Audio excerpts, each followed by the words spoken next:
What is imperialism and why did it happen? By the end of this presentation, you should be able to answer both of these questions. First, let's define imperialism. Imperialism occurs when an industrialized nation takes control of other nations' lands or territories for economic or political gain. Money and power are the two biggest reasons for the growth of imperialism. But what made it possible?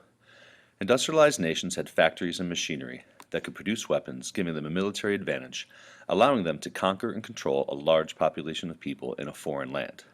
The wealth these countries had allowed them to pay for large armies to go out and conquer and control other nations, putting them under their control. Steamships allowed industrialized nations to travel farther and faster, carrying large amounts of cargo and troops. New medicines made it easier to treat diseases found in foreign lands. The telegraph increased communication, and railroads united large areas of land, making the movement of goods and people faster and cheaper. These modern weapons and advantages will make conquering native peoples in places like Africa and Asia relatively easy. Because these lands and people never industrialized, they were at a huge disadvantage. When lands were conquered, they became colonies. Add all the colonies together, and an industrialized nation now has an empire. It was the job of these colonies to produce resources and wealth for the mother countries. The colonies also supplied cheap labor as a new market to buy manufactured goods. For example, India was colonized by the British. India had lots of resources and a population of over 300 million people.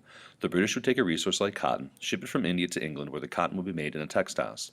The finished textiles would be sent back to India and sold to the Indian people. The British could also ship and sell their goods to other colonies in Southeast Asia, the Pacific, and Africa, generating huge profits for England. Since England is getting the raw material basically for free and then selling it around the globe, they're going to generate a huge profit. England passed laws stopping India from making their own textiles or buying them from any other nation. This relationship was good for the British, but terrible for the Indian people. Competition with other industrialized nations also motivated Europeans to go out and seek more resources. If your neighbor was doing it, that meant you had to do it too. Unless, of course, you wanted them to become more wealthy and more powerful than you. Competition amongst the other industrialized nations of Europe drive imperialism, and unfortunately, underdeveloped places like in Africa and Asia will suffer the consequences. That leads to the next reason for imperialism, called nationalism. Nationalism was the belief that your nation or people were superior to all of the nations and people. The best way to prove this was to have the most of everything and the biggest empire.